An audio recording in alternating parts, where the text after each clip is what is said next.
Hello viewers, world cup அதோட penultimate stage இறங்கியிருக்கு. South Africa versus New Zealand semifinal நாளைக்கு Auckland மைதானத்தில் விளையாடுறாங்க.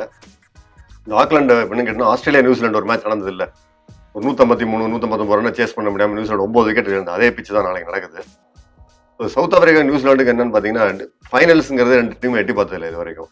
நியூசிலாந்து வந்து ஒரு 6 தடவை செமிஃபைனல் வந்திருக்காங்க. ஆனால் ஃபைனல்ஸ் வந்து ரெண்டு டீமுமே புது எக்ஸ்பீரியன்ஸ். இப்போ ஃபைனல்ஸ் போகிறது அப்படிங்கிறது புது எக்ஸ்பீரியன்ஸ். அதனால நிச்சயமாக ஒரு பயங்கரமான ஒரு காம்படிஷன் ரெண்டு டீமுக்கு நடுவில் இருக்கும். பிச்சு பார்த்தீங்கன்னா வழக்கம் போல் கொஞ்சம் ஃபாஸ்ட் அண்ட் பவுன்சி, கொஞ்சம் கிரிப் இருக்கும். லேட்டராக ஸ்பின்னர் கொஞ்சம் கிரிப் இருக்கும். கிரவுண்ட் அதே மாதிரி ரொம்ப சைட்லலாம் ரொம்ப ஷார்ட் பவுண்டரிஸு, கொஞ்சம் ஒரு இடத்துல லாங் பவுண்டரி இப்படி இருக்கும். கொஞ்சம் இன்கன்சிஸ்டண்ட்டாக இருக்கும் கிரவுண்டு. வந்து ஒரு ஷேப்லெஸ் கிரவுண்டு. ஆனால் ஒரு கிரவுண்ட் மைதான லாங் பவுண்டரி, சில இடத்துல ஷார்ட் பவுண்டரி. அது வழக்கமாக நியூசிலாந்து கிரவுண்டுக்கே உள்ள ஒரு தன்மை. அது மாதிரி தான் நாளைக்கு மேட்ச் நடக்க போகுது. அதில் பார்த்தோன்னா மொத்தம் 61 மேட்ச் ரெண்டு பேரும் விளாண்டுருக்காங்க. இந்த 36 மேட்ச் சவுத் ஆப்பிரிக்கா ஜெயிச்சிருக்காங்க. 20 மேட்ச் தான் நியூசிலாந்து ஜெயிச்சிருக்காங்க. ஸோ ஸ்டாட்டிஸ்டிக்ஸ் படி பார்த்தா வந்து சவுத் ஆப்பிரிக்கா அப்பர் ஹேண்டில் இருக்குது. ஆனால் இப்போ இருக்கிற நியூசிலாந்து வந்து entirely new team, entirely new approach. McCullum தலைமையில் வந்து ஒரு அதோட பாடி லாங்குவேஜ் எல்லாமே டோட்டலி பாசிட்டிவாக இருக்குது.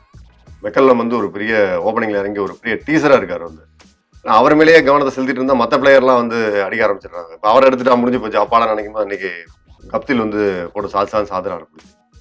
ஸோ என்ன பார்த்தீங்கன்னா, மெக்கல்லத்தை வந்து ஒரு பக்கம் விட்டுறணும் அப்படிங்கிறதா. ஒரு பக்கம் அவரே மற்ற பிளேயர் மாதிரி அவரையும் ட்ரீட் பண்ணி அவர் விக்கெட் எடுக்க முடியும்னு பார்க்கணும். அவருக்கு மேலே ஸ்பெஷல் கவனம் செலுத்திட்டு அவர் விக்கெட் எடுத்தப்பறம் அப்பாடா ரிலாக்ஸ் ஆகிட்டோம், வந்து நியூசிலாண்டு ஆல் அவுட் ஆயிடுச்சுங்கிற மாதிரி தான் வெஸ்ட் இண்டீஸ் அன்னைக்கு மாட்டிக்கிட்டாங்க. இப்போ கப்தில்கிட்ட எங்கே போட்டாலும் 6 ஒரு லாஸ்ட் 10 ஓவர் அது மாதிரி ஆயிடுச்சு. திருப்பி வந்து வெஸ்ட் இண்டீஸ் 30 ஓவரில் 250 ரன் அடிச்சாங்க. அது பார்த்தீங்கன்னா நியூசிலாந்து பவுலிங் அட்டாக்கு ஒரு பெரிய செட்பேக். அது இதை நிச்சயமாக சவுத் ஆப்பிரிக்கா வந்து இதுக்கு நோட் பண்ணியிருக்கோம். ஸோ இந்த பவுலிங் வந்து அடிக்க முடியும் அப்படிங்கிறது வந்து நிச்சயமாக அவங்களுக்கு தெரியும். ஆனால் இந்த பிச் வந்து டிஃப்ரெண்ட் பிச், அந்த பிச்சு கிடையாது இது. அந்த ட்ரெண்ட் போல்ட் வந்து அன்றைக்கி அந்த அடியிலையும் வந்து ஒரு 4 விக்கெட் எடுத்தது வந்து ஒரு முக்கியமான விஷயம். ட்ரெண்ட் போல்ட் தான் இப்போ வந்து சவுத் ஆப்பிரிக்கா பெரிய த்ரெட். ஏன்னா அவர் வந்து எந்த கண்டிஷன்லேயும் அவர் பாட்டு ஸ்விங் பண்ணுறாரு, பவுன்ஸ் பண்ணுறாரு. அவர் வந்து டேக்கிங் விக்கெட்ஸ், கொத்தா எடுக்கிறார் விக்கெட். 3 விக்கெட் 4 விக்கெட் கொத்தா எடுத்து முதல்ல ஒரு 10-15 ஓவர்லேயே எதிர்த்து டீம் காலி பண்ணிடுறாரு. சவுத் ஆப்பிரிக்கா பேட்டிங் எடுத்துட்டோம்னு சொன்னால் வந்து குவிண்டன் டீகாக் வந்து ஃபார்முக்கு வந்திருக்காரு. ரீலி ரூசோ இவங்கெல்லாம் வந்து மில்லர் இவங்கெல்லாம் வந்து டாப் பவுலிங் ஒரு 50-60 அடிக்கக்கூடிய பிளேயர்ஸ் தான். அவங்க அதுக்கப்புறம் செஞ்சுரி அடிச்சு கொண்டு போகிறதுலாம் வந்து ஒரு மின்னோஸோட தான் அடிக்க முடியும். 50-60 தான் அடிக்க முடியும். ஸோ டிவிலியர்ஸ் தான் வந்து அவங்களுக்கு ரொம்ப டேஞ்சர். அஷிம் ஆம்லா டிவிலியர்ஸ் கூட்டணி தான் ரொம்ப டேஞ்சரஸ் நியூசிலாண்டுக்கு. ஸோ அவங்கள எவ்வளோ சீக்கிரம் முடிக்கிறாங்கன்றத பொறுத்து தான் வந்து நியூசிலாண்டோட ஃபார்ச்சூன்ஸ் இருக்குது. நாளைக்கு கைல் லபாட்டு தான் அவங்களுக்கு ரொம்ப முக்கியமான பவுலராக இருப்பார். மார்க்கல் டேஷன் கைல் லபாட்டு தான் வச்சிருப்பாங்கன்னு நினைக்கிறேன். ஏன்னா ஃபிலாண்டரை வந்து வச்சு மெக்கல்லம் நின்ட்டாருன்னா ஃபிலாண்டர் கதி கொஞ்சம் கஷ்டமாயிடும். ஏன்னா மெக்கல்லம் வந்து அந்த மாதிரி பவுலரை ஒரு மாதிரி பேஸ் இல்லாமல் கொஞ்சம் ஸ்விங்கில் கான்சன்ட்ரேட் பண்ணுற பவுலர் வச்சு மெக்கல்லம் நிச்சயமாக அடிப்பார். இங்கிலாந்து பவுலர்ஸ் அப்படி தான் வாங்கினாங்க. அது மாதிரி ஃபிலாண்டர் வந்து நாளைக்கு இருக்கிறது கஷ்டம். இம்ரான் தாகிர் ரொம்ப முக்கியமான ஒரு பொசிஷனில் வந்து நாளைக்கு பவுலிங் போட்டாகணும்.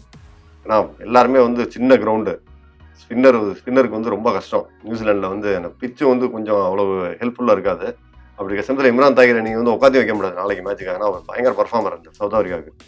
ஸோ இம்ரான் தாகிர் வந்து ஒரு ட்ரிக்கி பொசிஷனில் இருக்குது. இம்ரான் தாகிரோட இடம் நாளைக்கு அவர் கிளிக் ஆகிடுச்சுன்னு சொன்னால் சவுத் ஆப்பிரிக்கா நியூசிலாந்து பேட்ஸ்மேன் கொஞ்சம் நெருக்கி ஒரு 280 290 மட்டுப்படுத்திட்டாங்கன்னா சவுத் ஆப்பிரிக்கா ஜெயிக்கிறதுக்கு வாய்ப்பு இருக்குது.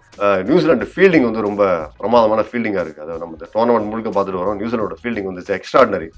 அந்த ஃபீல்டிங்கில் தான் நாளைக்கு சவுத் ஆப்பிரிக்கா வந்து ரன் அடிக்கிறது ரொம்ப கஷ்டமாகும். சவுத் ஆப்பிரிக்காவும் வந்து நல்லா ஃபீல்டிங் பண்ணுறாங்க. ஆனால் கொஞ்சம் கேப்ஸ் இருக்குது. அந்த சவுத் ஆப்பிரிக்கன் ஃபீல்டிங்கில் கேப்ஸ் இருக்குது. பட் கேப்ஸே இல்லாத வந்து செஸ் காயின் மாதிரி ஃபீல்டு அமைக்கிறார் வந்து மெக்கல்லம். வந்து ஷார்ட் டர்ன் பண்ணும்போது லேசாக நகர்த்துறாரு.